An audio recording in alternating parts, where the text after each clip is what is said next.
श्रीराम जय जय राम। सुख स्वतःवरच अवलंबून आहे। सुखाचा उगम आपल्यातच आहे। ते जगाकडून मिळत नसते। मनुष्य जगाकडून सुख मिळवण्याचा प्रयत्न करतो, पण ते त्याला मिळत नाही।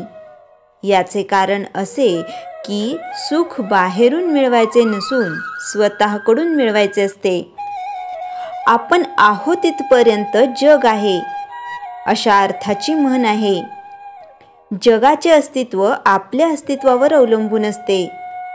समजा आपल्या घरात विजेचे दिवे आहेत, ते बटन दाबल्याबरोबर लागतात, पण जर का त्या विजेच्या उगमाच्याच ठिकाणी बिघाड झाला तर घरातले बटन दाबून दिवे लागणार नाही।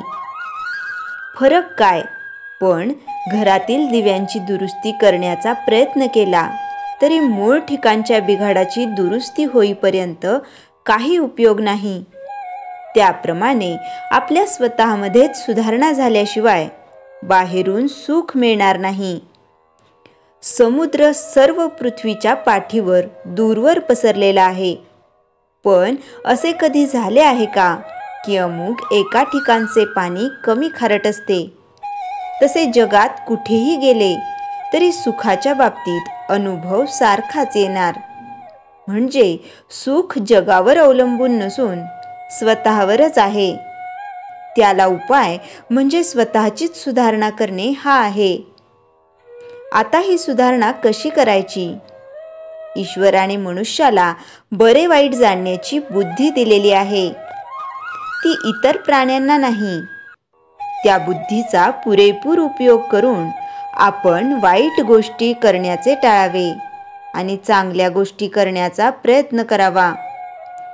वाईट गोष्टी टाळणे प्रत्येकाला शक्य आहे, कारण त्यात कृती न करणे एवढेच काम असते आणि ते कृती करण्यापेक्षा केव्हाही सोपेच। चांगल्या गोष्टी सर्वांनाच करता येतील असे नाही। सारांश, सुखी होण्याचा मार्ग म्हणजे वाईट गोष्टी करण्याचे विचाराने टाळावे आणि चांगल्या गोष्टी शक्यतेनुसार करीत राहाव्या। आणि हे सर्व करताना सर्व काळ भगवंताचे चिंतन करावे। असे केल्यानेच सुख मिळेल। जगाकडून सुख मिळेल ही कल्पनाच चुकीची आहे। तुझे आहे तुझपाशी, परी जागा चुकलाशी। आपण स्वतः जगासारखे वागत नाही, मग जगाने आपल्यासारखे वागावे असे आपण का म्हणावे? गीतेमध्ये भगवान सांगतात की मन हे मीच आहे। भगवंता वाचून मनाची तयारी होणार नाही, म्हणून आपण भगवंताला घट्ट धरावे आणि मग समाधानात राहावे। भगवंताचे सदा सर्व काळ स्मरण ठेवावे आणि वृत्ती स्थिर राखावी। वृत्ती स्थिर झाली की त्याच्या मागोमाग समाधान येतेच येते। श्रीराम जय जय राम। चैतन्यवाणी, आपल्याला हव्या त्या गोष्टीमध्ये भगवंताची खरी कृपा नसून असेल त्या परिस्थितीमध्ये आपले समाधान टिकणे ही त्याची खरी कृपा होय। श्रीराम जय जय राम। श्रीमनाचे श्लोक 80 निरूपण। धरा श्रीवरा त्या हरा अंतराते, तरा दुस्तरा त्या परासागराते, सरा विसरा त्या भरा दुर्भराते, करानी करा त्या खरात मत्सराते। या श्लोकाचे वैशिष्ट्य असे की या श्लोकात रा हे अक्षर 16 वेळा आलेले आहे, त्यामुळे त्या श्लोकाची गेयता वाढली आहे। धरा श्रीवरा म्हणजे लक्ष्मीवर म्हणजे पती, लक्ष्मीपती विष्णूला म्हणजे श्रीरामाला धरून ठेवा। हरा अंतराते, श्रीरामाला धरून ठेवून अंतःकरणाचा निरास कर, म्हणजे अंतःकरण श्रीरामाला अर्पण कर। त्यामुळे अंतःकरण तुझे राहणार नाही, ते श्रीरामाचे होईल। श्रीरामाची इच्छा तुझी इच्छा होईल, तुझी इच्छा वेगळी राहणार नाही। दुसरा अर्थ असाही करता येईल की श्री शंकर ज्याचे नेहमी स्मरण करतात त्या लक्ष्मीपती विष्णूचे सतत स्मरण करून त्याला धरून ठेव. अशा वेळेस तरा दुस्तरा त्या परासागराते.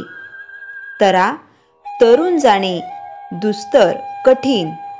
तरून जाण्यास कठीण अशा भवसागर संसार रूपी सागर श्रीरामांना अंतःकरण अर्पण केलेस की तरून जाण्यास कठीण असा संसार रूपी सागर तू सहज पार करून जाशील.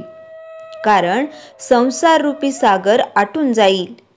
संसार रूपी सागर आटेल याचा अर्थ संसार मिथ्या आहे हे कळेल, त्याची प्रचिती येईल. मग बुद्धी वेगळी राहणार नाही, ती श्रीरामचरणी अर्पण होईल. बुद्धीचा निराश होईल. सरा विसरा त्या भरा दुर्भराते. दुर्भर म्हणजे कठीण. भरण्यास कठीण असे जे पोट ते भरा. कारण पोट भरले नाही तर देह नाही. देहाशिवाय साधना होत नाही. पण थोडा वेळ तरी पोटाला विसरा. थोडा वेळ तरी कृपा सिंधू करुणासागर श्री रामाचे नाम घ्या, त्याचे चिंतन करा. तरच पोटामुळे येणारा लोभ, लोभामुळे एखादी वस्तू मिळाली नाही तर येणारा क्रोध, या सर्वांच्या पलीकडे तुम्ही जाल. म्हणजेच चित्तात उमटणाऱ्या उर्मीवर विजय मिळवाल. म्हणजेच चित्ताचा निराश कराल. करा नि करा त्या खरा मत्सराते. खर म्हणजे गाढव, गर्दभ रूपी मत्सर त्याच्याशी निकर कर. म्हणजे मत्सराचा हट्टाने झगडून नाश कर. मत्सर निर्माण होतो मीपणामुळे. कारण मीपणामुळे माझंच खरं, माझ्याकडे सर्व असावं असं वाटत असते. एखादी गोष्ट दुसऱ्याकडे आहे पण माझ्याकडे नाही असे होते, तेव्हा दुसऱ्याबद्दल मत्सर निर्माण होतो. मत्सराते निकरा म्हणजे मत्सराचा नाश कर. हट्टाने नाश कर म्हणजे तुझा अहंकार मी नाहीसा होईल. अहंकार नाहीसा झाला की देहबुद्धीचा निराश होईल. आणि मग हे मना तू मोक्ष प्राप्तीचा हकदार होशील. थोडक्यात या श्लोकात समर्थ अंतःकरण चतुष्टयाचा निराश करायला या श्लोकात सांगतात. जय जय रघुवीर समर्थ. श्रीराम जय राम जय जय राम. भोजनाचा मनावर काय परिणाम होतो? साधक परिवारावरून 3 महिन्यांसाठी एक प्रयोग करून बघा. सात्विक अन्न खाण्यामुळे आपल्यात एक प्रकारचा बदल दिसून येतो. कारण जसे अन्न तसे मन होते. सात्विक अन्न हे फक्त शाकाहारी नाही, तर ते ईश्वराचे स्मरण करून बनवलेले अन्न असते. जर आपण रागाच्या भरात स्वयंपाक केला असेल तर त्यास सात्विक अन्न म्हणत नाहीत. म्हणून स्वयंपाक करणाऱ्याने कधीही रागाच्या भरात उदास, नाराज होऊन स्वयंपाक करू नये. तसेच स्वयंपाक करत असताना कधीही आईला, बहिणीला, पत्नीला ओरडू नये, रागवू नये, त्यांच्याशी भांडू नये. कारण त्या स्थितीत त्या स्वयंपाकघरामध्ये जाऊन स्वयंपाक करत असताना त्या पदार्थात त्याच प्रकारची स्पंदने जातात आणि तेच आपण खाणार असतो. ही लक्षात ठेवण्याची महत्त्वपूर्ण गोष्ट आहे. आणि म्हणूनच पूर्वी सोवळ्याने स्वयंपाक करण्याची पद्धत होती. भोजन 3 प्रकारचे असते.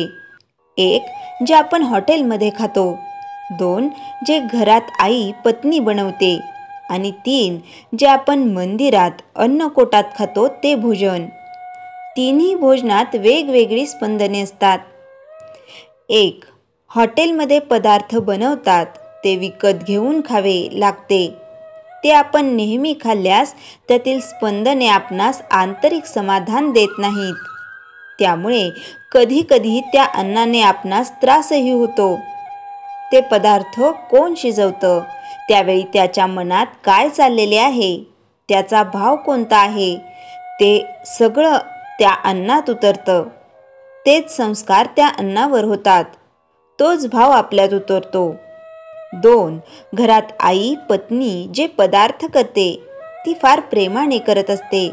म्हणून त्या पदार्थांत सात्विक स्पंदने असतात. ती आपणास समाधानी बनवतात. परंतु हल्ली अनेक घरात स्वयंपाकी ठेवले जातात. त्यांच्या मनातील विचार आपणास सुख देत नाहीत. घरात मुलगा जेवत असेल आणि आपल्या आईला म्हणत असेल की मला अजून एक पोळी वाढ, तेव्हा आईचा चेहरा आनंदाने फुलून येतो. ती अजून प्रेमाने एक पोळी त्याला वाढते. त्यात तिचे प्रेम असतं, आनंद असतो. पण हेच आपण स्वयंपाकाकडे मागितले तर तो वाढेल, पण त्यात प्रेम असेलच असे नाही. असे जेवण अंगी लागत नाही. 3. मंदिरात अन्नकोटात आपण जे खातो तो भगवंतास दाखवलेला प्रसाद असतो. ती भावना प्रसादाची असते. ते अन्न ईश्वराला स्मरण करून शिजवलेले असते. म्हणून ते अन्न प्रसाद होते. आपणही रोज घरात ईश्वरासाठी भोजन बनवत आहोत असे समजून त्याच्या स्मरणात अन्न शिजवावे, म्हणजे तो प्रसाद होईल. यासाठी आपले स्वयंपाकघर स्वच्छ ठेवा, मन शांत ठेवा, देवाचे भजन किंवा गीत लावा आणि नामस्मरण करत स्वयंपाक करावा, म्हणजे रोज प्रसादच भक्षण होईल. स्वयंपाक करताना अनेक उपायही करता येतात.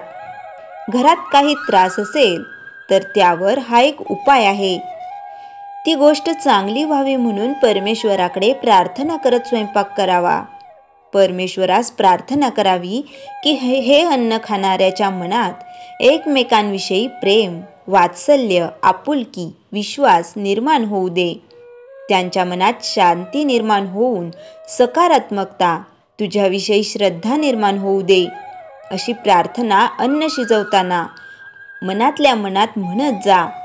अन्नात जादू आहे आणि त्यावर स्वयंपाक करताना होणाऱ्या संस्कारांचाही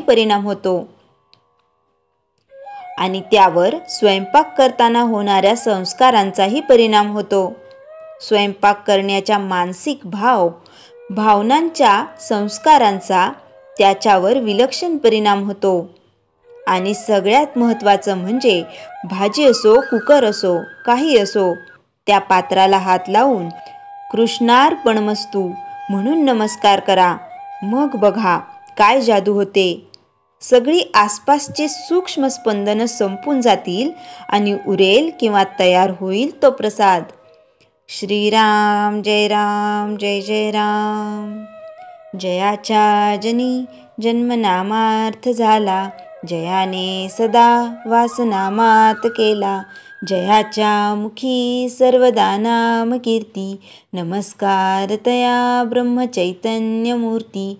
श्रीराम जय राम जय जय राम. जानकी जीवन स्मरण जय जय राम.